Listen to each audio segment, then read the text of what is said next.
Celebrity Cast Entrevista. Bem, gente, aqui é Calil Neto do blog do Calil Neto. Estamos com mais uma edição do Celebrity Cast Entrevista, agora no episódio 26 do blog do Calil Neto. Estou com ele, o querido jornalista e doutor e mestre em Ciências da Comunicação pela USP, Valmir Costa, que foi meu professor no curso de jornalismo do Mackenzie. Segundo ele, foi entre os anos de 2006 e o ano de 2007. Valmir Costa ministrou algumas matérias para a minha turma do Mackenzie. Tivemos bons momentos e lembranças e agora tem um bate-papo com o blog do Calil Neto para o podcast do blog do Calil Neto de entrevistas. Valmir Costa lança o livro Repórter Eros, a história do jornalismo erótico. Repórter Eros é uma obra pioneira do jornalista Valmir Costa pela CEP Editora, que rastreia a trajetória da imprensa erótica no Brasil desde seus primórdios em 1808.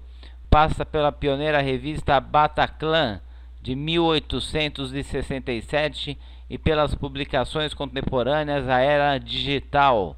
O autor narra a evolução das revistas que desafiaram tabus sobre moralidade, sexualidade e gênero e enfrentaram a censura, com foco em temas como machismo, feminismo, racismo, homofobia e LGBT e mais. O livro revela como essas publicações incitaram debates socioculturais e influenciaram comportamentos, uma leitura essencial para entender a complexa relação entre mídia, sexo, censura, seja estatal ou religiosa, na sociedade brasileira. Chegamos até a falar de Clodovil Hernandes e Roberta Close nessa entrevista que a gente vai conversar agora, e a gente vai falar também se ele acha que se vai voltar às revistas impressas um dia, tá bom? Um grande abraço e agora vamos com as entrevistas com o querido jornalista, né, e doutor e mestre em Ciências da Comunicação pela USP, Valmir Costa. Valeu, Valmir, um grande abraço e vamos com as perguntas e respostas do Celebrity Cast Entrevista, episódio 26 com Valmir Costa. Um grande abraço, valeu.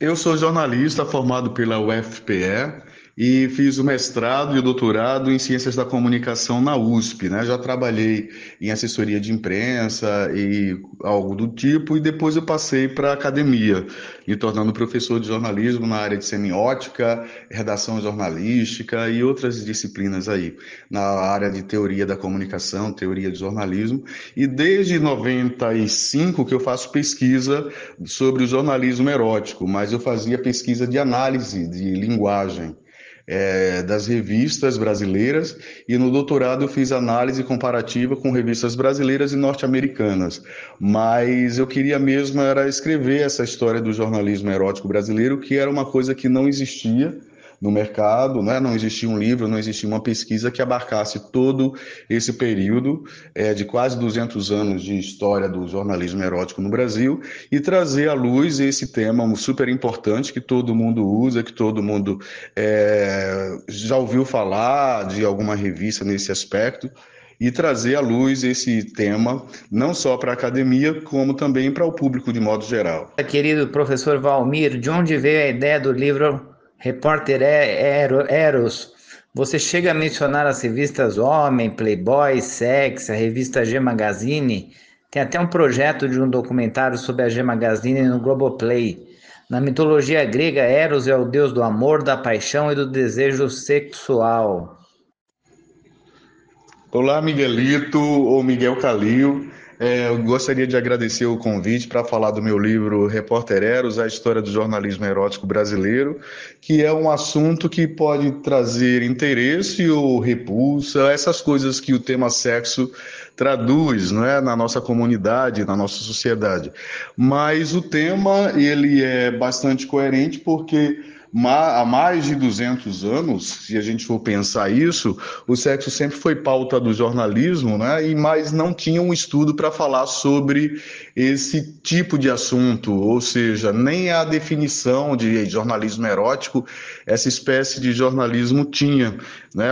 Como, por exemplo, o jornalismo cultural, que trata de cultura, o jornalismo político, que trata de política, o jornalismo econômico, que trata de economia, entre outras áreas. Então, esse tipo de jornalismo ele ficou aí por conta do preconceito, né, por conta do tabu em relação ao tema, durante muito tempo, sem ser tocado, sem ser traduzido, e eu já pesquiso isso desde a minha graduação, e agora chegou o período de eu poder publicar esse livro, né, que tem quase 700 páginas, pela CEP Editora.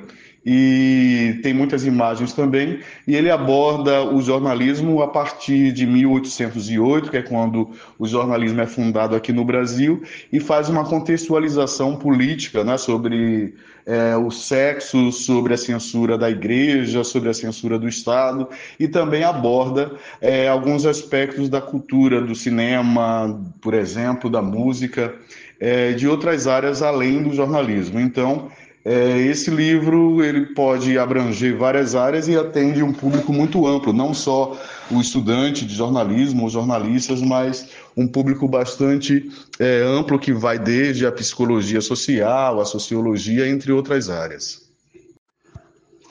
Então, o livro ele aborda o jornalismo erótico desde 1808, né, mas ainda não havia revistas dirigidas. A primeira revista só vem aparecer em 1867, chamada Bataclan, que ela vai falar praticamente do primeiro cabaré do Brasil, que foi o Alcazar Lyrique.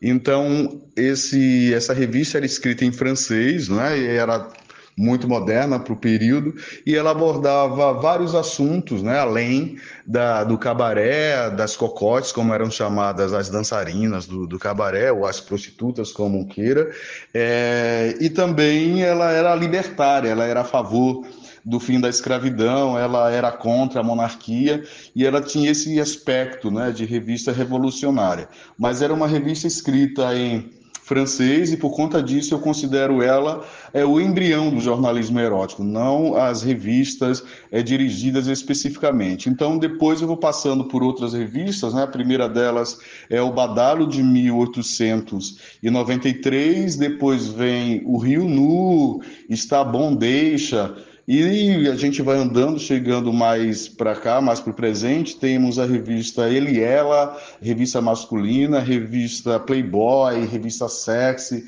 e muitas outras. Como eu abordo a sexualidade de uma forma geral, tanto a heterossexualidade como a homossexualidade são abordadas no livro, né? Tem esse panorama da heterossexualidade, quando o próprio termo foi criado, e a homossexualidade também, bem como alguns termos pejorativos, né, para homossexuais, como frango, fresco, viado, que eu recupero a origem desses termos aí. E como a gente trabalha com a sexualidade de forma mais ampla, também tem as revistas femininas, né, como a revista Nova, a revista Cláudia, que começa a abordar o sexo de uma forma mais específica para as mulheres a partir da década de 60, e revista Íntima, que depois vai trabalhar com o erotismo feminino, utilizando o corpo do homem, né? O corpo seminu, depois o corpo nu do homem. Mas a primeira revista feminina que fez isso, né, é a revista chamada Rose. Lá no final dos anos 70, ela trazia homens seminus para as mulheres. Como ela passou a ser consumida majoritariamente pelos gays, ela se transformou numa revista gay, mudando sua linha editorial. O polêmico Clodovil Hernandes, né? Que na época quando ele era vivo, ele era polêmico nas suas palavras, na televisão, na mídia, né? Em sua obra, né? Qual a importância dele dentro do jornalismo erótico, sem falar que ele era um ótimo estilista, se eu não me engano? Então, eu abordo a homossexualidade no livro e uma das abordagens diz respeito ao estilista Clodovil Hernandes, porque ele tinha repercussão na mídia, ele aparecia na televisão principalmente, e por conta disso, né, durante o regime militar, ele foi proibido de aparecer na televisão por falta de uma imagem homérica, como um juiz de menores disse, e o regime militar acabou suspendendo a aparição dele e também do estilista Denner, né, da televisão, que tinha um programa, e esse programa foi arrancado da televisão e não mais apareceu. E o Clodovil também sempre teve em volta de algumas polêmicas que ele mesmo criou, mas também que ele nem tinha interesse de criar, né, como, por exemplo, quando ele surgiu na capa da G Magazine, com um rapaz, né, que acabou pousando pelado junto com o Clodovil, mas o Clodovil sempre estava vestido, mas por uma simples imagem na capa dele com um rapaz de 22 anos, um juiz lá do Rio de Janeiro disse que era uma apologia à pedofilia, veja só. Então, essa revista teve que ser vendida com a imagem do Clodovil coberta nas bancas do Rio de Janeiro. Então, esse processo de censura, né, de coisas absurdas que aconteceram durante esse período do jornalismo erótico, que eu escrevo no livro, que vai até o ano de 2022, ele aborda esses assuntos e outros mais. Querido professor Valmir Costa, você acredita que o digital hoje está tudo digital, acabou com todos esses belíssimos trabalhos envolvendo o erotismo? Ou você acredita que um dia uma Playboy da vida em formato físico pode retornar com toda essa evolução digital que a gente está tendo? Eu não sei se você tem noção se nos Estados Unidos ainda existe as Playboys, as revistas Playboy em formato físico. Eu não sei se você tem essa informação para nos dar.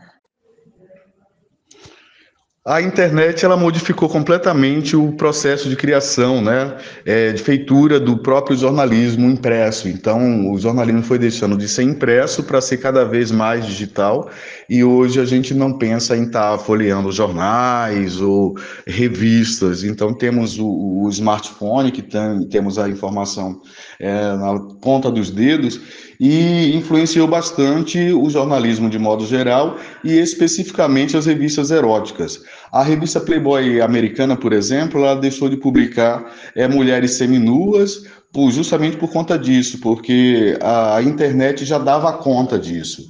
Aqui no Brasil também deixou de publicar mulheres com nu frontal e passou a publicar somente nus sensuais. Quem estreou essa nova fase foi a atriz Luana Piovani. A revista Sex, por exemplo, ela fez o contrário, deixou de publicar o conteúdo jornalístico e publicando somente as mulheres nuas lá. Já teve a tentativa de colocar essas revistas na internet, né? Tinha a versão da Nova, a versão da Playboy, a versão da G Magazine e outras revistas, mas não deu muito certo, porque se tinha que pagar por esse conteúdo e não deu muito certo. Agora está em promessa, né? Tem um grupo aí de Minas Gerais, de Belo Horizonte, que está dizendo que vai relançar a G Magazine grátis na versão online. Então vamos esperar para ver se vai ser uma nova fase do jornalismo erótico na internet e se vai se sustentar por algum tempo. Mas também o da forma impressa, como se fazia antigamente, só se for algum tipo de revista especial, algo do tipo, ou para assinantes nesse aspecto, mas vai ser tudo digital. Professor Valdir, você não acha que o pessoal ficou meio órfão dessas revistas masculinas?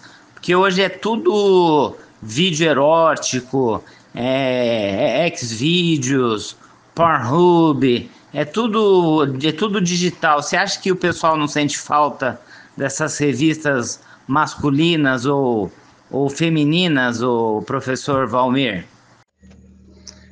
Eu acredito que não, porque nós temos uma nova geração, né, que não foi acostumada, não teve o hábito de usar essas revistas. E também tem outra coisa, o jornalismo foi utilizado, né, o conteúdo jornalístico foi utilizado para tirar o sexo da pornografia e traduzi-lo para o erotismo. justamente com esse mix, nessa mistura de conteúdo jornalístico com conteúdo erótico, seja em conteúdo escrito mesmo, da matéria jornalística, ou então com a utilização de nus, né? O nu feminino ou nu masculino, em prol da libido do leitor ou da leitora. Então, nesse aspecto, eu acredito que hoje, quando a gente tem essa divisão, essa separação, né, do conteúdo erótico, não cabe mais ter um conteúdo jornalístico falando de sexualidade ou outros temas junto a esse conteúdo, que pode estar em outro site, mas como a internet ainda está se desenvolvendo, né? Nesse processo, é possível que venha a ter a junção novamente desses dois conteúdos, né? O conteúdo jornalístico e o conteúdo erótico num portal, num veículo ou algo do tipo, no meio online. Não, é porque muitas personalidades ficaram famosas por causa da aparição nessas revistas, né? As revistas que tornaram essas pessoas famosas, né? Eu posso dizer praticamente que é o contrário, né? Geralmente era alguém que tinha algum destaque ou aparecia na TV ou alguma coisa da mídia e acabavam aparecendo nessas revistas, porque tem uma coisa chamada escoptofilia, que é justamente o desejo de se ver nu quem já se viu vestido. Então, por exemplo, vou pegar a Carla Pérez, a Tiazinha, a Feiticeira, ou então o Matheus Carriere, que saiu na G Magazine e fez o maior sucesso a partir daí, nesse aspecto. Outros ensaios, né, o segundo ensaio, geralmente eram com mulheres e homens desconhecidos. Então, muitas vezes poderia trazer algum tipo de visibilidade para eles, como foi o caso da travesti Roberta Close, que saiu na revista Close, seminua, e a partir daí ela fez tanto sucesso, né, que acabou adotando o título da revista, né, o nome da revista Close, para o seu nome. Então ela se tornou Roberta Close justamente por conta da revista, que as pessoas acabavam falando dela, fazendo referência à revista, né, Roberta da Close. Então, tem dessas coisas aí. Atualmente dá para fazer o quê? Essas pessoas estão utilizando canais específicos na internet, como o OnlyFans, por exemplo, mas tem seu público, né? Então temos uma bolha específica. E as pessoas acabam se tornando conhecidas por conta disso, mas vai depender dos dotes que ela tem aí de sensualidade ou algo do tipo.